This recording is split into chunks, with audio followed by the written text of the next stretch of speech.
ആദ്യ രാത്രി സാഹിത്യ ആദ്യമായി തൻ്റെ മുറിയിലേക്ക് കാൽ എടുത്തു വെച്ചപ്പോൾ അവൾ അത്ഭുതപ്പെട്ടു പോയി. മുറിയുടെ അലങ്കാരങ്ങളെല്ലാം നോക്കിക്കാണുകയായിരുന്നു അവൾ. പൂക്കൾ കൊണ്ട് നിറഞ്ഞ വളരെ മനോഹരവും റൊമാൻറ്റിക്കുമായ ആ മുറിയിൽ മറ്റൊരു സ്ത്രീ എന്തോ ഒരു വിതക്കുന്നുണ്ടായിരുന്നു. അവർ പെട്ടെന്ന് തിരിഞ്ഞു നോക്കിയപ്പോൾ അവിടെ നിൽക്കുന്ന സാഹിത്യയെ കണ്ട് ആശ്ചര്യപ്പെട്ടു. ഒരു സാധാരണ സാരിയിൽ സാഹിത്യയെ കണ്ടതുകൊണ്ടായിരുന്നു അവർക്ക് അത്ഭുതം തോന്നിയത്. പുതിയ മണവാട്ടി എന്ന് പറഞ്ഞാൽ പട്ടുസാരിയും സ്വർണ്ണാഭരണങ്ങളൊക്കെ അണിഞ്ഞല്ലേ വരേണ്ടത് എന്നവർ മനസ്സിൽ കരുതി. അവരുടെ നോട്ടം കണ്ട് സാഹിത്യ സങ്കോചത്തോടെ നോക്കി. എന്ത് പറയണമെന്ന് അറിയാതെ നിൽക്കുമ്പോൾ ആ പ്രായമായ സ്ത്രീ സംസാരിക്കാൻ തുടങ്ങി. മോളെ, എൻ്റെ പേര് ജാനകി. ഞാൻ ഈ തൊട്ടടുത്ത വീട്ടിലാണ് താമസം. 2 മണിക്കൂർ മുമ്പ് നിന്റെ അമ്മായിയപ്പൻ എന്നെ ഫോൺ ചെയ്ത് സംസാരിച്ചിരുന്നു. ഇന്നത്തെ അപ്രതീക്ഷിതമായ ചില സാഹചര്യങ്ങൾ കാരണം അദ്ദേഹത്തിൻ്റെ ഏകമകൻ്റെ കല്യാണം ആശുപത്രിയിൽ വച്ചാണ് നടത്തേണ്ടി വന്നതെന്ന് പറഞ്ഞു. അതിനുശേഷം വീട്ടിൽ എന്തൊക്കെ കാര്യങ്ങളാണ് ചെയ്യേണ്ടതെന്ന് നോക്കി അറേഞ്ച് ചെയ്യാൻ അദ്ദേഹം എന്നോട് ഫോണിൽ ആവശ്യപ്പെട്ടു. അതുകൊണ്ടാണ് ഞാൻ ഇവിടെ വന്നത്. പക്ഷെ നിനക്ക് ആരത് ഒഴിഞ്ഞ് സ്വീകരിക്കാൻ പോലും ഇവിടെ ആരും സമയത്തിനില്ലാതെ പോയത്. നീ ഒട്ടും വിഷമിക്കേണ്ട മോളെ. നിനക്ക് എന്താവശ്യമുണ്ടെങ്കിലും എന്നെ വിളിച്ചോളൂ. ഞാൻ തൊട്ടടുത്ത വീട്ടിൽ തന്നെയുണ്ടാകും. ശരി, എന്നാൽ ഞാൻ ഇറങ്ങുകയാണ് എന്ന് പറഞ്ഞ് അവർ അവിടെ നിന്നും യാത്രയായി. സാഹിത്യ മുറിയിലേക്ക് വീണ്ടും അത്ഭുതത്തോടെ നോക്കി. ഞാൻ ഇത്രയും വലിയൊരു മുറി ഇതുവരെ കണ്ടിട്ടേയില്ല. ഇയാളുടെ വീട് ശരിക്കും വളരെ വലുതാണ്. ഇത്രയും നാൾ ഇയാൾ ഈ വലിയ വീട്ടിൽ ഒറ്റക്കായിരുന്നു ജീവിച്ചിരുന്നെന്ന് വിശ്വസിക്കാൻ പോലും പ്രയാസം തോന്നുന്നു. ഇങ്ങനെ ചിന്തിച്ചുകൊണ്ട് അവൾ കട്ടിലിൽ ചേർന്നിരുന്ന് തൻ്റെ വിവാഹത്തെക്കുറിച്ച് ആലോചിച്ചാൻ തുടങ്ങി. തൻ്റെ കല്യാണം എന്തിനാണ് ഇത്ര ധൃതി പിടിച്ച് നടത്തിയതെന്ന് അവൾക്ക് മനസ്സിലായില്ല. ചുരുങ്ങിയത് സ്വന്തം കല്യാണ സാരി ഒന്നൊരുങ്ങി ഉടുക്കാൻ പോലും സമയം തന്നില്ലല്ലോ എന്ന് അവൾ ഓർത്തു. കുറച്ചു കഴിഞ്ഞപ്പോൾ പെട്ടെന്ന് ആരോ ആഞ്ഞു ചവിട്ടിയതുപോലെ ബെഡ്റൂമിൻ്റെ വാതിൽ വൻ ശബ്ദത്തോടെ തുറക്കപ്പെട്ടു. ആ ശബ്ദം കേട്ട് ഞെട്ടിവിറച്ച് സാഹിത്യ കട്ടലിൽ നിന്നും ഭയത്തോടെ എഴുന്നേറ്റ് നിന്നു. അതേസമയം ദേഷ്യത്തോടെ മുറിയിലേക്ക് കയറി വന്ന കാർത്തിക് ആരോടോ പതുക്കെ പിറുപിറുത്തുകൊണ്ട് തെറി വിളിക്കുന്നത് പോലെയാണ് അവൾക്ക് തോന്നിയത്. അവൻ അവളെ നോക്കി. അവൻ ധരിച്ചിരുന്ന വേഷം എങ്ങനെയുള്ളതായിരുന്നു എന്നാൽ അവൻ ഒരു നേവി ബ്ലൂ കളർ സ്യൂട്ട് ഇട്ടിട്ടുണ്ടായിരുന്നു. കഴുത്തേർ ടൈ അഴിഞ്ഞു തൂങ്ങിക്കിടക്കുകയാണ്. മുടിയൊക്കെ ആകെ അലങ്കോലമായി വല്ലാത്ത ക്ഷീണിച്ച മട്ടിലാണ് അവനുള്ളത്. അവൻ അങ്ങനെയാണെങ്കിലും കാണാൻ ഒരു സിനിമ ഹീറോയേക്കാൾ ഒട്ടും കുറവല്ലായിരുന്നു. അത്രയ്ക്ക് ഹാൻസം ആയിരുന്നു അവൻ. അവനിൽ എന്തോ ഒരു പ്രത്യേക ആകർഷണമുണ്ടായിരുന്നു. ഏതൊരു പെൺകുട്ടിയും കണ്ട മാത്രയിൽ വീണു പോകുന്ന തരത്തിലുള്ള ആകർഷണം. അങ്ങനെ ഒരു സുന്ദരൻ്റെ ഭാര്യയാകാൻ തനിക്ക് അവിചാരിതമായി ഭാഗ്യം ലഭിക്കുമെന്ന് സാഹിത്യം സ്വപ്നത്തിൽ പോലും വിചാരിച്ചതല്ല. തൻ്റെ മുറി മുഴുവൻ പൂക്കൾ കൊണ്ട് നിറച്ചിരിക്കുന്നത് കണ്ടവൻ ചുറ്റും നോക്കി. ആ മുറി മുഴുവൻ പ്രണാർദ്ദമായ പൂക്കളുടെ സുഗന്ധം കൊണ്ട് നിറഞ്ഞിരുന്നു. എന്നാൽ അതവന് വല്ലാത്ത ദേഷ്യമാണ് ഉണ്ടാക്കിയത്.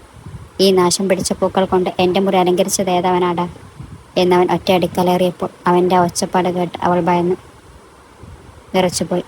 അവൻ്റെ സംസാര ശൈലി വളരെ ലോക്കൽ രീതിയിലായിരുന്നു. തനിക്ക് ചുറ്റുമുള്ള പൂക്കളെ ദേഷ്യത്തോടെ നോക്കിക്കൊണ്ട് അയാൾ നിൽക്കുകയായിരുന്നു.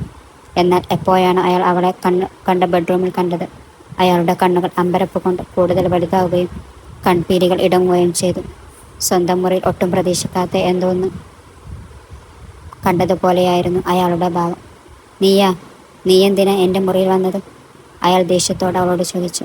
അയാൾ അവളുടെ അടുത്തേക്ക് വരുംതോറും അവൾക്ക് വല്ലാത്ത ടെൻഷനായി. എന്ത് മറുപടി പറയണമെന്ന് അറിയാതെ അവൾ അവിടെ തന്നെ തരിച്ചു നിന്നുപോയി. എന്താ മറുപടി ഇല്ലാത്തത്? അയാൾ വീണ്ടും ചോദിച്ചു. നിങ്ങളെന്താ ഇങ്ങനെയൊക്കെ ചോദിക്കുന്നത്? ഞാൻ നിങ്ങളുടെ വൈഫല്ലേ? പോരെങ്കിൽ ഇന്ന് നമ്മുടെ ഫസ്റ്റ് നൈറ്റ് അറേഞ്ച് ചെയ്തതുമാണ്. അവളെ ബാക്കി പറയാൻ അനുവദിക്കാതെ അയാൾ പെട്ടെന്ന് ഉറക്കെ ആക്രോശിച്ചു. തൊട്ടടുത്തിരുന്ന ഫ്ലവർ വേസ് എടുത്ത് അയാൾ ഭിത്തിയിലേക്ക് വലിച്ചെറിഞ്ഞു. അത് കണ്ട് പേടിച്ചിട്ട് അവളുടെ നെഞ്ച് തകർന്നു പോകുന്നത് പോലെ തോന്നി. അവൾ അയാളെ തന്നെ നോക്കി നിന്നുപോയി. അയാൾ കാണാൻ നല്ല ഭംഗിയുള്ളവനായിരിക്കാം, പക്ഷേ ദേഷ്യം വന്നപ്പോൾ അയാൾ ഒരു രാക്ഷസനേക്കാൾ ഒട്ടും കുറവല്ലായിരുന്നു. ഇല്ല, നീ എൻ്റെ ഭാര്യയല്ല. നീ വെറുമൊരു മഹാമോഹിനിയാണ്. എൻ്റെ ജീവിതത്തിലേക്ക് കടന്നു വന്ന് എൻ്റെ സമാധാനവും സന്തോഷവും തകർക്കാൻ വന്ന ഒരു സ്വാർത്ഥതായ സ്ത്രീ. അയാൾ പറഞ്ഞത് കേട്ട് അവൾക്ക് സ്വന്തം കാതുകളെ വിശ്വസിക്കാൻ കഴിഞ്ഞില്ല. അവളുടെ ഹൃദയമിടിപ്പ് നിന്ന് പോകുന്നത് പോലെ തോന്നിപ്പോയി. അവൾ എന്തോ പറയാനായി വായി തുറന്നെങ്കിലും അയാൾ പെട്ടെന്ന് കട്ടിൽ ബലമായി ചവിട്ടി. കാർത്തികിന് എത്രമാത്രം ദേഷ്യം വരുന്നുണ്ടെന്ന് അവൾക്ക് മനസ്സിലാക്കാൻ അത് തന്നെ മതിയായിരുന്നു.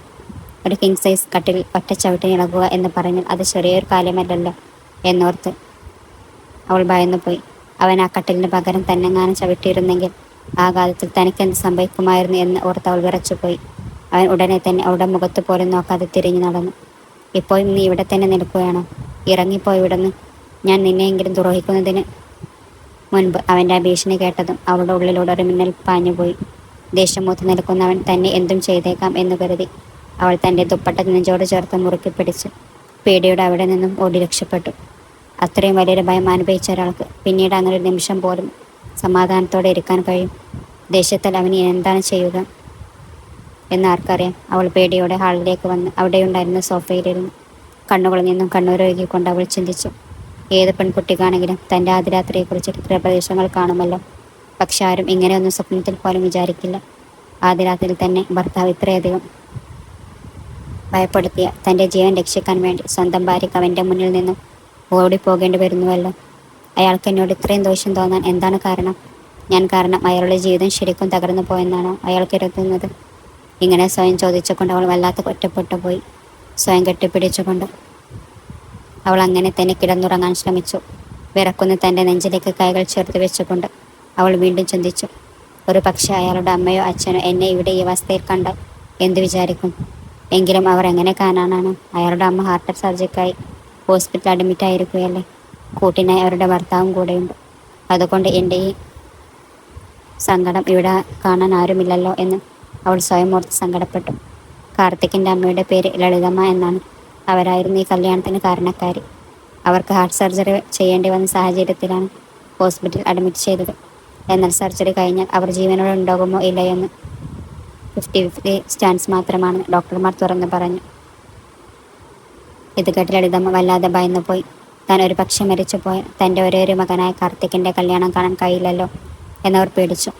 അതുകൊണ്ട് കാർത്തികിനോട് അപ്പോൾ തന്നെ കല്യാണം കഴിക്കാൻ അവർ നിർബന്ധം പിടിച്ചു. തുടക്കത്തിൽ കാർത്തികിന് ഇതിനോട് ഒട്ടും താല്പര്യമില്ലായിരുന്നു. പരിചയമില്ലാത്ത ഒരാളെ പെട്ടെന്ന് എങ്ങനെ കല്യാണം കഴിക്കുമെന്നായിരുന്നു അവൻ്റെ ചിന്ത. അതിലുപരിയായി തൻ്റെ പങ്കാളിയാകേണ്ട പെൺകുട്ടിയെക്കുറിച്ച് അവൻ വ്യക്തമായ ചില സങ്കല്പങ്ങളും ആഗ്രഹങ്ങളും ഉണ്ടായിരുന്നു. അങ്ങനെയുള്ള പെൺകുട്ടികൾ അവളെ അപൂർവമാണെന്ന് അവൻ വിശ്വസിച്ചിരുന്നു. അമ്മയെ ഓപ്പറേഷൻ തിയേറ്ററിലേക്ക് കൊണ്ടുപോകേണ്ടി വന്നപ്പോൾ കല്യാണത്തിന് സമ്മതിച്ചാലേ ഞാൻ ഓപ്പറേഷന് കയറൂ എന്ന് പറഞ്ഞ് അമ്മ വാശി പിടിച്ചു. ആ സമയത്ത് എന്തു ചെയ്യണമെന്നറിയാതെ പകച്ചു നിന്ന കാർത്തികിന് അമ്മ കാണിച്ചു കൊടുത്ത പെൺകുട്ടിയെ കെട്ടേണ്ടി വന്നു. അത് അമ്മയുടെ പേഴ്സണൽ മെയ്ഡായ സാഹിത്യയായിരുന്നു. ഒട്ടും താല്പര്യമില്ലാതെ പൂർണ്ണമായും അമ്മയുടെ നിർബന്ധത്തിന് വഴങ്ങിയാണ് അവൻ ആ വിവാഹത്തിന് സമ്മതിച്ചത്. ഇത്രയും വരെ കോടീശ്വരനായ കോടികളുടെ ബിസിനസ് സാമ്രാജ്യത്തിൻ്റെ ഒരേയൊരു അവകാശിയായ തൻ്റെ മകന് അമ്മ എന്തിനാണ് ഇത്ര പെട്ടെന്നൊരു വേലക്കാരിയെ കൊണ്ട് കല്യാണം കഴിപ്പിച്ചു കൊടുത്തതെന്ന് ചിന്തിക്കാൻ പോലും ആ സമയത്ത് അവന് കഴിഞ്ഞില്ല. പെട്ടെന്നുള്ള ആ പരിഭ്രാന്തിയിൽ കല്യാണം കഴിഞ്ഞെങ്കിലും കാർത്തികിന് സാഹിത്യ ആരാണെന്ന് പോലും ശരിക്കും അറിയില്ലായിരുന്നു. ഇതിനു മുമ്പ് അമ്മ ഹോസ്പിറ്റലിൽ അഡ്മിറ്റ് ആയപ്പോൾ വെറും 2 തവണ മാത്രമാണ് അവൻ സാഹിത്യയെ കണ്ടിട്ടുള്ളത്. അതിനപ്പുറം അവളുടെ പേര് മാത്രമല്ലാതെ അവളുടെ ഭൂതകാലത്തെക്കുറിച്ചോ വ്യക്തിപരമായ കാര്യങ്ങളെക്കുറിച്ചോ ഒന്നും തന്നെ അവനൊരു വിവരവുമില്ലായിരുന്നു. ചെറുപ്പം മുതലേ ചില കാരണങ്ങളാൽ കാർത്തിക് ഹോസ്റ്റലുകളിലാണ് വളർന്നത്. പിന്നീട് ഉപരിപഠനത്തിനായി മാതാപിതാക്കൾ അവനെ വിദേശത്തേക്ക് അയച്ചു. ഈ അടുത്ത കാലത്താണ് അവൻ സ്വന്തം നാട്ടിലേക്ക് തിരിച്ചെത്തിയത്. ഇപ്പോൾ അവരുടെ കുടുംബത്തിൻ്റെ ആഗോള ബിസിനസ് സാമ്രാജ്യത്തിൻ്റെ വൈസ് ചെയർമാനായി ചാർജ് എടുത്തിരിക്കുകയാണ്. അധികം വൈകാതെ തന്നെ അവൻ അതിൻ്റെ CEO ആയി ചുമതലയേൽക്കാനും ഇരിക്കുകയായിരുന്നു. അവൻ മാതാപിതാക്കളുടെ കൂടെയല്ല താമസിച്ചിരുന്നത്. അവർക്കിടയിൽ വലിയ അടുപ്പമില്ലായിരുന്നത് കൊണ്ട് അവൻ മാറി ഒരു വലിയ ബംഗ്ലാവ് കെട്ടി തനിച്ചായിരുന്നു താമസം. അതുകൊണ്ട് തന്നെയാണ് അമ്മയുടെ കൂടെയുണ്ടായിരുന്ന സാഹിത്യ അവന് മുമ്പ് കാണാനോ ശ്രദ്ധിക്കാനോ ഇടവരാതിരുന്നത്. അവൻ ആരുടെയും സഹായമില്ലാതെ തനിയെ ജീവിച്ച സ്വന്തം കാര്യങ്ങൾ നോക്കി നടത്തുകയായിരുന്നു.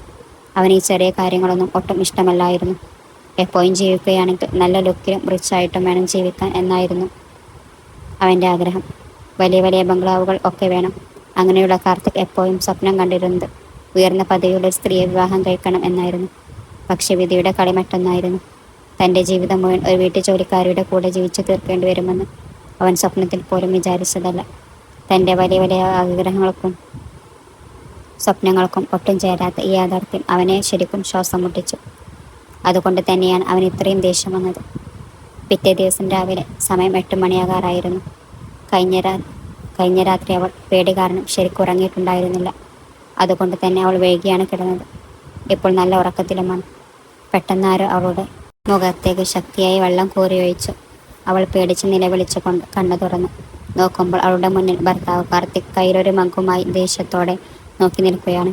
അവൾ പേടിയോടെ പെട്ടെന്ന് തന്നെ സോഫയിൽ നിന്നും എഴുന്നേറ്റ് നിന്നു. അവൻ അവളെ ദേഷ്യത്തോടെ നോക്കിക്കൊണ്ട്, ദിവസം മുഴുവൻ ഇങ്ങനെ കിടന്നുറങ്ങാം എന്ന് കരുതിയോ? എന്നെപ്പോലെ പണമുള്ള ഒരാളെ കെട്ടിയത് ഇതിനാണോ എന്നവൻ ദേഷ്യത്തോടെ ചോദിച്ചു. ഇല്ല, അത് പിന്നെ. അവൾ എന്തോ പറയാനാഞ്ഞെങ്കിലും അവൻ സംസാരിക്കാൻ സമ്മതിച്ചില്ല. എനിക്ക് നന്നായി അറിയാം നീ എന്തിനാണ് എന്നെ കല്യാണം കഴിച്ചതെന്ന്. എന്നെപ്പോലെ കാശുള്ള ഒരാളെ കിട്ടിയാൽ എല്ലാവിധ സൗകര്യങ്ങളെല്ലാം അനുഭവിച്ച് ജീവിക്കാമല്ലെന്നല്ലേ നിന്റെ വേലക്കാരി ജോലി നിർത്തിയിട്ട് ഇങ്ങോട്ട് വന്നത്. ഇങ്ങനെയുള്ള രാജഭോഗങ്ങൾ അനുഭവിക്കാൻ വേണ്ടിയല്ലേ. പക്ഷെ ഞാൻ നിന്നെ കൊണ്ട് അതൊന്നും അനുഭവിപ്പിക്കാൻ പോകുന്നില്ല കേട്ടോ. അവൻ വീണ്ടും അത്രയും കഠിനമായി സംസാരിക്കുന്നത് കണ്ട് അവൾ വളരെ വിഷമത്തോടെ ചോദിച്ചു, എന്തിനാ എന്നോട് ഇങ്ങനെയൊക്കെ സംസാരിക്കുന്നത്? ഞാൻ നിങ്ങളുടെ ഭാര്യയല്ലേ? നീ എൻ്റെ ഭാര്യയൊന്നുമല്ല, നീ വെറുമൊരു വേലക്കാരിയാണ്. അതെ, ഇന്നു മുതൽ നീ എൻ്റെ വീട്ടിലെ വേലക്കാരിയാണ്. ഈ വീട്ടിലെ എല്ലാ പണികളും നീ തന്നെ ചെയ്യണം. രാവിലത്തെ ബ്രേക്ക്ഫാസ്റ്റ് മുതൽ രാത്രിയിലെ ഡിന്നർ വരെ ഈ വീട്ടിലെ എന്ത് ചെറിയ പണിയാണെങ്കിലും അതെല്ലാം നീ തന്നെ നോക്കണം.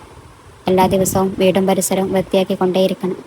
ദിവസവും ഞാൻ ഉണരുന്നതിന് മുമ്പ് നീ എഴുന്നേറ്റ് എനിക്ക് ബ്രേക്ക്ഫാസ്റ്റ് ഉണ്ടാക്കി വെക്കണം. വൈകുന്നേരം ഞാൻ വീട്ടിൽ തിരിച്ചതിന് മുമ്പ് എനിക്കിഷ്ടമുള്ളതൊക്കെ ഡിന്നർ എന്താണോ അത് നീ പാകം ചെയ്ത് വെക്കണം. ഇതിൽ നീ എന്തെങ്കിലും വീഴ്ച വരുത്തിയാൽ അതിൻ്റെ പ്രത്യാഘാതം വേറെ രീതിയിലായിരിക്കും. നീ എന്ത് ചെയ്യും നിർബന്ധമായും ചെയ്തു തീർക്കും. അവൻ പറയുന്ന നിബന്ധനകളുടെ ലിസ്റ്റ് കേട്ട് അവളുടെ നെഞ്ച് പിടഞ്ഞു. അവൻ്റെ ക്രൂരത നിറഞ്ഞ വാക്കുകളും ആ ലിസ്റ്റും കണ്ട് അവൾക്ക് ഇപ്പോഴും വിശ്വസിക്കാൻ കഴിഞ്ഞിരുന്നില്ല. തൻ്റെ ഭർത്താവ് ഇനി മുതൽ തന്നോട് എങ്ങനെയായിരിക്കും പെരുമാറുക എന്ന് അവൾ ആലോചിച്ചു. പക്ഷെ ഇവിടെ നിങ്ങൾക്ക് വേറെയും വേലക്കാരുണ്ടെന്ന് ഞാൻ കേട്ടിട്ടുണ്ടല്ലോ. അങ്ങനെയുള്ളപ്പോൾ ഈ പണികളെല്ലാം ഞാൻ തന്നെ ഒറ്റയ്ക്ക് ചെയ്യണം എന്ന് പറയുന്നത് എന്തിനാ? അവൾ കുറച്ചു മടിയോടെ പതർച്ചയോടെ ചോദിച്ചു. അവൻ പതുക്കെ പറഞ്ഞു, വേറെ വേലക്കാരുടെ ആവശ്യമെന്താ? നീ എൻ്റെ വേലക്കാരി തന്നെയല്ലേ? അതുകൊണ്ട് അവരെയെല്ലാം ഞാൻ പിരിച്ചുവിട്ടു. ഇനി മുതൽ എല്ലാ പണികളും നീ തന്നെ ചെയ്യണം. ഇതാണ് നിന്റെ ജോലി. അങ്ങനെ പറഞ്ഞുകൊണ്ട് അവൻ അവളുടെ മുഖത്തേക്ക് തന്നെ ഉറ്റുനോക്കി. അവൾ വളരെ നിഷ്കളങ്കമായി അവനെ നോക്കുകയായിരുന്നു. ഇത്രയധികം നിഷ്കളങ്കതയും അഭിനയിക്കണ്ട. എനിക്കറിയാം നിന്നെ പോലൊരു വേലക്കാരി എന്തിനാണ് എന്നെ പോലൊരു കോടീശ്വരനെ കല്യാണം കഴിക്കാൻ ആഗ്രഹിക്കുന്നതെന്ന്. ഇതെല്ലാം പണത്തിന് വേണ്ടിയല്ലേ? പണം കൊണ്ട് കിട്ടുന്ന സൗകര്യങ്ങൾക്ക് വേണ്ടിയല്ലേ? അതെയോ അല്ലയോ? അവൻ ചോദിച്ചു. ഒരിക്കലുമല്ല. ഞാൻ ഒരിക്കൽ പോലും പണത്തെക്കുറിച്ച് ചിന്തിച്ചിട്ടില്ല. സത്യമായിട്ടും പറയുകയാണ്. അങ്ങനെ ഒരു ചിന്ത എൻ്റെ ജീവിതത്തിൽ ഇന്ന് വരെ ഉണ്ടായിട്ടില്ല, അവൾ പറഞ്ഞു. അവൻ പരിഹാസത്തോടെ ഒന്ന് ചിരിച്ചു. ഓ, അപ്പോൾ അതല്ലേ കാര്യം. പണമല്ലെങ്കിൽ പിന്നെ നിനക്ക് എന്നെ എങ്ങനെയെങ്കിലും സ്വന്തമാക്കണമെന്നായിരുന്നല്ലേ? നിനക്കെന്നെ അത്രയ്ക്ക് ഇഷ്ടപ്പെട്ടോ? എന്നെപ്പോലെ ഒരു ഹാൻസമായ പയ്യനെ കണ്ടപ്പോൾ നിനക്ക് വെറുതെ ഇരിക്കാൻ കഴിഞ്ഞില്ലേ? ശരി പറ, നീ എത്ര തവണ എന്നെക്കുറിച്ച് ഇങ്ങനെയൊക്കെ സ്വപ്നം കണ്ടിട്ടുണ്ട്? അവൻ ചോദിച്ചു. അവൻ അവളെ ഇത്രയും തരം താഴ്ത്തി സംസാരിക്കുന്നത് കേട്ടപ്പോൾ അവളുടെ നെഞ്ച് തകർന്നു പോയി. ഓർത്തു വെച്ചോ, ഞാൻ ഒരിക്കലും നിന്നെ എന്നെ തൊടാൻ അനുവദിക്കില്ല. അതുപോലെ ഞാനും നിന്നെ തൊടില്ല. എനിക്ക് നിന്നോടും എത്രത്തോളം വെറുപ്പുണ്ടെന്ന് നീ ദിവസവും കാണാൻ പോവുകയാണ്, അവൾ വിറക്കുന്ന സ്വരത്തിൽ പറഞ്ഞു. നിങ്ങൾ എന്നെ തെറ്റായിട്ടാണ് മനസ്സിലാക്കിയിരുന്നത്, അവൻ ദേഷ്യത്തോടെ അലറി. Shut up, just shut up. പോയി വീടെല്ലാം വൃത്തിയാക്ക്. എനിക്ക് ബ്രേക്ക്ഫാസ്റ്റ് ഉണ്ടാക്കും. നിനക്ക് ഞാൻ വെറും 20 മിനിറ്റ് സമയം തരുന്നു. വീട് മുഴുവൻ വൃത്തിയാക്കണം. എനിക്ക് ബ്രേക്ക്ഫാസ്റ്റ് ഉണ്ടാക്കണം. നിനക്കാകെ 20 മിനിറ്റ് മാത്രമാണ് ഞാൻ തരുന്നത് എന്നയാൾ ആജ്ഞാപിച്ചു. അത് കേട്ട് അവൾ അമ്പരന്ന് പോയി. ഇത്രയും കുറഞ്ഞ സമയത്തിനുള്ളിൽ എങ്ങനെ ഇത്ര വേഗം ജോലി ചെയ്യും എന്നോർത്ത് അവൾക്ക് വിഷമം വന്നു. എങ്കിലും തലയാട്ടി സമ്മതിച്ച് കണ്ണുനീർ അടക്കിക്കൊണ്ട് അവൾ അവിടെ നിന്ന് പോയി. സമയം ഉച്ചക്ക് 12:30. സാഹിത്യ അയാളുടെ ബെഡ്റൂമിലേക്ക് കടന്നു. അയാൾ ഓഫീസിലേക്ക് പോയി കഴിഞ്ഞ് വീട്ടിലെ ബാക്കി ജോലികളെല്ലാം തീർത്ത ശേഷമാണ് അവൾ റൂം വൃത്തിയാക്കാനെത്തിയത്. റൂമിനുള്ളിലെ കാഴ്ച കണ്ട് അവൾക്ക് വല്ലാത്ത സങ്കടം തോന്നി. നേരത്തെ എത്ര മനോഹരമായ ഒരു മുറി, എന്നാൽ ഇപ്പോൾ എല്ലാം നശിപ്പിച്ചിരിക്കുന്നു. അവൻ ആ മുറിയിലുണ്ടായിരുന്ന പൂക്കളെല്ലാം നുള്ളി താഴെയിട്ടു. ബെഡ്ഷീറ്റുകൾ വലിച്ചെറിഞ്ഞു. ഫർണിച്ചറുകളടക്കം തല്ലി തകർത്തിരുന്നു. ഇതിനൊക്കെ കണ്ടപ്പോൾ അവൾക്ക് സങ്കടം സഹിക്കാനായില്ല. അയാൾക്ക് എന്തിനാണ് ഇത്ര ദേഷ്യം എന്നവൾ ചിന്തിച്ചു. പക്ഷെ പിന്നെ അവൾ തന്നെ സ്വയം പറഞ്ഞു, അതിനെക്കുറിച്ച് ആലോചിച്ചിട്ട് കാര്യമില്ല. വന്ന കാര്യം വേഗത്തിൽ തീർത്തു പോകാം. അയാൾ തിരിച്ചു വരുന്നതിന് മുമ്പ് എല്ലാ മുറികളും വൃത്തിയാക്കണം. ഇപ്പോൾ ഈ ഒരു മുറി കൂടി മാത്രമേ ബാക്കിയുള്ളൂ. വെറുതെ വൃത്തിയാക്കി കഴിഞ്ഞാൽ പിന്നെ നാളെ വരെ ഈ മുറിയിലേക്ക് വരേണ്ടി വരില്ലല്ലോ എന്ന് അവൾ ആശ്വസിച്ചു. അവൾ തറയിൽ കിടന്ന ബെഡ്ഷീറ്റുകൾ ഓരോന്നായി എടുത്തു മാറ്റാൻ തുടങ്ങി. അപ്പോഴാണ് അവളുടെ ഫോൺ ബെല്ലടിച്ചത്. ആദ്യം അവൾ ശ്രദ്ധിക്കാതെ ജോലി തുടങ്ങി. എന്നാൽ ഫോണിലെ നമ്പർ കണ്ടുടനെ അവൾ പെട്ടെന്ന് ഫോൺ എടുത്തു. ഫോണിൽ തെളിഞ്ഞ നമ്പർ കണ്ടതും അവൾ വേഗം കോൾ എടുത്തു. അത് അവൻ്റെ അമ്മ ലളിതമ്മ ആയിരുന്നു. ഹലോ. ലളിതമ്മ പതുക്കെ മറുപടി നൽകി. ഹലോ സാഹിത്യ. പറയൂ മാഡം. സാഹിത്യ വിളിച്ചതും ലളിതമ്മ അത് തിരുത്തി. ഞാൻ നിന്നോട് പറഞ്ഞിട്ടുണ്ടല്ലോ എന്നെ അമ്മ എന്ന് വിളിക്കാൻ. പിന്നെന്തിനാ മോളെ വീണ്ടും ഈ മാഡം വിളി? ക്ഷമിക്കണം മാഡം, എപ്പോഴും അങ്ങനെ വിളിച്ച് ശീലമായിപ്പോയി. അതുകൊണ്ട് അറിയാതെ വിളിച്ചു പോയതാണ്. ലളിതമ്മ അത് സ്നേഹത്തോടെ തന്നെ ഉൾക്കൊണ്ടു. എനിക്ക് മനസ്സിലാകും. പക്ഷെ നീ ആ ശീലം മാറ്റണം. നീ നേരത്തെ എൻ്റെ വീട്ടിലൊരു ജോലിക്കാരി ഇരുന്നിരിക്കാം. പക്ഷേ ഇപ്പോൾ നീ എൻ്റെ മരുമകളാണ്. എൻ്റെ മകൻ്റെ ഭാര്യയാണ്. ശരി അമ്മ, ഇപ്പോൾ നിങ്ങൾക്ക് എങ്ങനെയുണ്ട്? ഇന്ന് ഞാൻ ഹോസ്പിറ്റലിലേക്ക് വരാമെന്ന് കരുതിയതാണ്. നിങ്ങളെ കാണണമെന്ന് ഒരുപാട് ആഗ്രഹമുണ്ട്, സാഹിത്യ വിഷമത്തോടെ പറഞ്ഞു. ഇപ്പോൾ എനിക്ക് കുഴപ്പമൊന്നുമില്ല മോളെ. അച്ഛൻ എന്നെ നന്നായി നോക്കുന്നുണ്ട്. നീ ഇപ്പോൾ ഇങ്ങോട്ട് വരേണ്ട ആവശ്യമില്ല. ഉടനെ ഡിസ്ചാർജ് കിട്ടുകയാണെങ്കിൽ ഞങ്ങൾ അങ്ങോട്ട് വരും. നിന്റെ കല്യാണം കഴിഞ്ഞിട്ട് അധികം നാളായില്ലല്ലോ. അതുകൊണ്ട് ആ സമയം കാർത്തിനൊപ്പം ചിലവഴിക്കാൻ നോക്ക്. ഹോസ്പിറ്റലിൽ വന്ന് സമയം കളയണ്ട. അവിടെ നിന്നെ നോക്കാൻ ആരുമില്ലല്ലോ എന്ന് ഓർത്ത് നീ വിഷമിക്കുകയും വേണ്ട. അവൻ അങ്ങനെ ഓരോ കാര്യങ്ങളും ശ്രദ്ധയോടെ പറഞ്ഞു കൊടുക്കുന്നത് കേട്ടപ്പോൾ ഒരു അമ്മ സ്വന്തം മകളോട് സംസാരിക്കുന്നത് പോലെയാണ് സാഹിത്യക്ക് തോന്നിയത്. ലളിത മാത്രയും നല്ല സ്വഭാവമുള്ളവളാണ്. എന്നിട്ട് അവനെവിടെ? അദ്ദേഹം ഓഫീസിൽ പോയി അമ്മ, സാഹിത്യ മറുപടി നൽകി. അപ്പോൾ നീ അവിടെ ഒറ്റക്ക് എന്ത് ചെയ്യുകയാണ്? അവർ ആകാംക്ഷയോടെ ചോദിച്ചു. ഞാൻ അദ്ദേഹത്തിൻ്റെ ബെഡ്റൂം വൃത്തിയാക്കുകയായിരുന്നു. ആ സമയത്താണ് നിങ്ങൾ വിളിച്ചത്.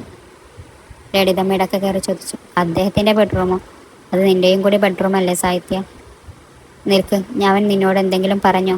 അവർ അങ്ങനെ ചോദിച്ചപ്പോൾ സാഹിത്യം ഒന്ന് മടിച്ചു. സത്യം പറയണമെന്നുണ്ടായിരുന്നു. പക്ഷേ ലളിതമ്മയുടെ ആരോഗ്യത്തെക്കുറിച്ച് ആലോചിച്ചപ്പോൾ അവൾക്ക് പറയാൻ കഴിഞ്ഞില്ല. ഇപ്പോൾ ഇത്തരം കാര്യങ്ങളൊന്നും അവരോട് പറയേണ്ടെന്ന് അവൾ തീരുമാനിച്ചു. മനസ്സ് വിഷമം ഒതുക്കി അവൾ പറഞ്ഞു. അങ്ങനെയൊന്നുമില്ല, ഇവിടെ എല്ലാം സുഖമായിരിക്കുന്നു. എങ്കിൽ ശരി മോളെ, ഞാൻ കാർത്തിക്കിനെ ഒന്ന് വിളിക്കട്ടെ എന്ന് പറഞ്ഞ് അവർ ഫോൺ കട്ട് ചെയ്തു. ലളിതം ഒരിക്കൽ പോലും സാഹിത്യ ഒരു ജോലിക്കാരിയെ പോലെ കണ്ടിട്ടില്ല. സ്വന്തം വീട്ടിലെ ഒരാളെ പോലെയാണ് നോക്കിയിരുന്നത്. സാഹിത്യ പലതവണ താരത്തിനോട് സംസാരിക്കാൻ ശ്രമിച്ചിട്ടുണ്ട്. തൻ്റെ ഭാഗത്തുള്ള കാര്യങ്ങൾ പറയാൻ നോക്കിയെങ്കിലും അയാൾ അവൾക്ക് അതിനുള്ള ഒരവസരമേ കൊടുത്തില്ല. എപ്പോഴും അവളെ കുറ്റപ്പെടുത്തി സംസാരിച്ചു കൊണ്ടിരുന്നു. കുറച്ച് ദിവസങ്ങൾക്ക് ശേഷം പതിവ് പോലെ കാർത്തിക് ശബ്ദനായി ബ്രേക്ക്ഫാസ്റ്റ് കഴിക്കുകയാണ്. സാഹിത്യ അടുക്കളയിൽ നിന്നും അവനെ തന്നെ നോക്കി നിൽക്കുന്നു. അവൻ ഭക്ഷണം കഴിച്ച് ഓഫീസിലേക്ക് ഇറങ്ങാൻ നേരത്താണ് ഒരു സുഹൃത്ത് അപ്രതീക്ഷിതമായി വീട്ടിലേക്ക് വരുന്നത്. വന്നത് ആരാണെന്ന് സാഹിത്യക്ക് അറിയില്ലായിരുന്നു. അതുകൊണ്ട് അവൾ ഇടപെടാൻ പോയില്ല. 5 ദിവസത്തിന് ശേഷം കാർത്തിക്കിൻ്റെ ശബ്ദം അവൾ വീണ്ടും കേൾക്കുകയാണ്. ഹായ് രമേശ്, എങ്ങനെയിരിക്കുന്നു എന്നവൻ ചോദിച്ചു. അതിനവൻ്റെ സുഹൃത്ത് രമേശ് ചിരിച്ചുകൊണ്ട് മറുപടി നൽകി. ഞാൻ സുഖമായിരിക്കുന്നു, നീയും സുഖമായിരിക്കുന്നു എന്ന് കരുതുന്നു. എന്തായാലും നീ സന്തോഷമായിരിക്കുമല്ലോ. നീ കല്യാണം കഴിച്ചു എന്ന് കേട്ടു. കൺഗ്രാജുലേഷൻസ് മാൻ. ഒടുവിൽ നീ ഒരു കല്യാണം കഴിച്ചു അല്ലേ? ഇത്രയും വേഗി വിഷയം എന്തിന് ക്ഷമിക്കണം. ഇവൻ ഈ കാര്യം എങ്ങനെ അറിഞ്ഞു? ഇതാരും അറിയാതെ രഹസ്യമാക്കി വെച്ചതാണല്ലോ. കാർത്തിക് പുറത്തേക്ക് ഒരു കള്ളച്ചിരിയോടെ. Thank you Ramesh. പക്ഷെ നീ എപ്പോഴും ഈ ഒരു കാര്യം പറയുന്ന ആളാണല്ലോ. പണമുള്ള പെണ്ണിനെ മാത്രമേ നീ കല്യാണം കഴിക്കുമെന്നും മിസ് ഇന്ത്യയെ പോലെ ഇരിക്കണമെന്നും നിന്റെ സ്വത്തിനും പദവിക്കും യോജിച്ചവളായിരിക്കണമെന്നും നന്നായി പഠിച്ച് നല്ല നിലയിൽ എത്തിയവളായിരിക്കണമെന്നും ഒക്കെ നീ പണ്ട് പരിഹാസത്തോടെ പറയലായിരുന്നു. അത് കേട്ടതും കാർത്തിക് ദേഷ്യം കൊണ്ട് മുഷ്ടി ചുരുട്ടി. തൻ്റെ ദേഷ്യം പുറത്ത് കാണിക്കാതിരിക്കാൻ ശ്രമിച്ചുകൊണ്ട് അവൻ പറഞ്ഞു. ഇതിപ്പോൾ വലിച്ചു നീട്ടി പറയേണ്ട കാര്യമുണ്ടോ എന്ന് വളരെ ഇറിറ്റേറ്റിംഗ് ആയി ചോദിച്ചു. രമേശ് ചിരിച്ചുകൊണ്ട് പരിഹാസ രൂപേണ. എന്താ പറയേണ്ടത്? നീയല്ലേ പറഞ്ഞത് ഒരിക്കൽ എൻ്റെ ഗേൾഫ്രണ്ടിനേക്കാൾ സുന്ദരിയായ നല്ല നിലയിലുള്ളൊരു പെണ്ണിനെ കല്യാണം കഴിക്കുമെന്ന്. ഇനി മതി രമേശ്, നിനക്ക് പോകാം എന്ന് മാന്യമായി പറയാൻ കാർത്തിക് ശ്രമിച്ചു. അതെങ്ങനെയാണ് ഞാൻ പോകുന്നത്? ഇത്രയും കഷ്ടപ്പെട്ട് നിന്റെ വീട്ടിൽ വന്നത് വെറുതെ പോകാനല്ല. നീ കെട്ടിയ ആ സുന്ദരി ആരാണെന്ന് കണ്ടിട്ട് തന്നെ ബാക്കി കാര്യം. കാർത്തികിൻ്റെ രക്തം ദേഷ്യം കൊണ്ട് വളക്കുന്നുണ്ടായിരുന്നു. രമേശ് പറയുന്ന ഓരോ വാക്കും അവനെ അത്രമാത്രം ചൊടിപ്പിച്ചു. അതേസമയം രമേശ് അടുക്കളയിൽ നിന്ന് തങ്ങളെ നോക്കുന്ന സാഹിത്യം ശ്രദ്ധിച്ചു. അവൻ മനസ്സിലിങ്ങനെ വിചാരിച്ചു. സത്യം പറഞ്ഞാൽ ഈ കുട്ടി കാണാൻ നല്ല ലുക്കാണല്ലോ. എൻ്റെ ഗേൾഫ്രണ്ടിനേക്കാൾ സുന്ദരിയാണ്. പക്ഷെ എന്ത് ചെയ്യാം, പണക്കാരിയൊന്നുമല്ലല്ലോ. അവൻ ഉള്ളിൽ ഒരു പരിഹാസ ചിരിയോടെ അവളെ അടുത്തേക്ക് വിളിച്ചു. ഹേയ്, നീ സാഹിത്യല്ലേ? ഇങ്ങോട്ട് വന്നേ. രമേശ് വിളിച്ചതും സാഹിത്യം ഒന്ന് ഞെട്ടിപ്പോയി. അടുക്കളയിൽ നിൽക്കുമ്പോൾ തന്നെ അവർ തമ്മിൽ നടന്ന സംസാരമെല്ലാം അവൾ കേട്ടിരുന്നു. അതൊക്കെ കേട്ട് അവർക്ക് വല്ലാതെ വിഷമം തോന്നി. കാർത്തികിനെ കുറിച്ചതായിരുന്നു അവൾക്ക് സങ്കടം. ആ സമയത്ത് അവൾക്ക് 2 കാര്യങ്ങൾ വ്യക്തമായി മനസ്സിലായി. ഒന്ന്, കാർത്തിക് തൻ്റെ പങ്കാളിയിൽ ആഗ്രഹിക്കുന്ന ഗുണങ്ങളൊന്നും തനിക്കില്ല. അതുകൊണ്ടാണ് അവൻ തന്നെ ഇത്രമാത്രം വെറുക്കുന്നതും തന്നോട് ദേഷ്യപ്പെടുന്നതും. 2, തൻ്റെ പാശ്ചാത്യത്തെക്കുറിച്ചറിഞ്ഞാൽ കാർത്തിക്കിൻ്റെ കൂട്ടുകാർ അവനെ കളിയാക്കും. രമേശിൻ്റെ സംസാര രീതിയിൽ നിന്ന് അവൾക്കത് ബോധ്യമായി. ഇവൻ തന്നെ ഇങ്ങനെയാണെങ്കിൽ ബാക്കിയുള്ളവർ എങ്ങനെയായിരിക്കും? താൻ അത്ര വലിയ നിലയിലുള്ള ഒരാളല്ലല്ലോ എന്നോർത്ത് അവൾക്ക് ചെറിയൊരു ആകർഷണബോധം തോന്നി. പക്ഷേ രമേശ് വീണ്ടും വിളിച്ചതുകൊണ്ട് വേറെ വരയില്ലാതെ അവൾ മടിച്ച് അവരുടെ അടുത്തേക്ക് ചെന്നു.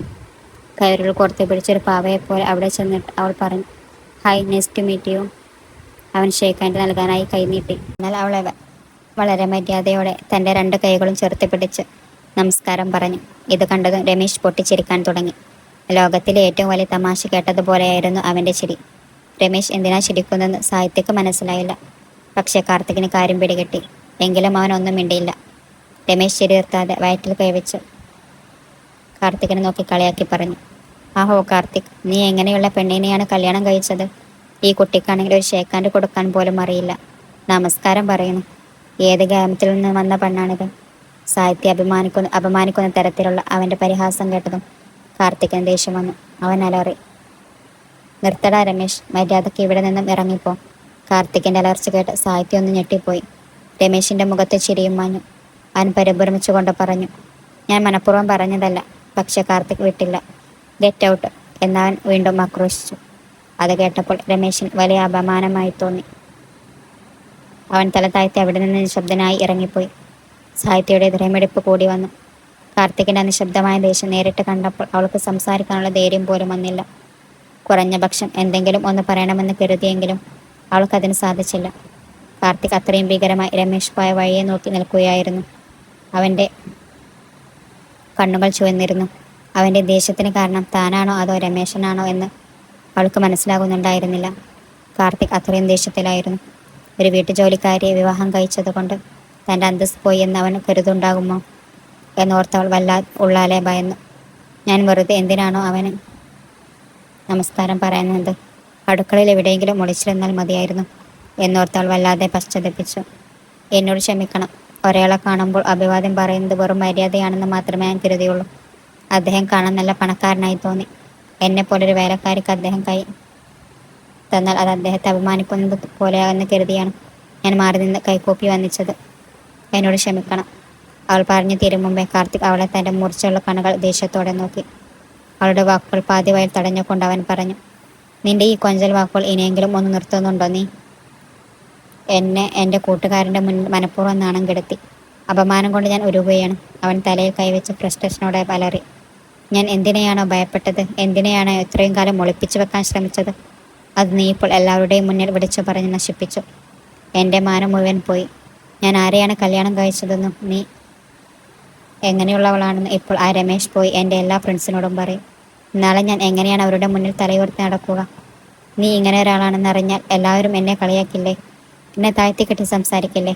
കാർത്തികിൻ്റെ വാക്കുകൾ കേട്ട് അവളുടെ കണ്ണുകൾ നിറഞ്ഞു തുളുമ്പി. കാർത്തിക്, ദയവ് ചെയ്ത് അങ്ങനെ പറയരുത്. അവൾ അവനെ അനുനയിപ്പിക്കാൻ ശ്രമിച്ചെങ്കിലും അവൻ പല്ല് കടിച്ചുകൊണ്ട് അവളെ ദേഷ്യത്തോടെ നോക്കി. നീ എന്തിനാ അവിടെ നിന്നത്? അവൻ നിന്നെ കണ്ടപ്പോൾ തന്നെ നീ അവിടെ നിന്ന് പോകേണ്ടതായിരുന്നു. നീ എന്താ പോകാതിരുന്നത്? അതോ മനഃപൂർവ്വം അവിടെ തന്നെ നിന്നതാണോ?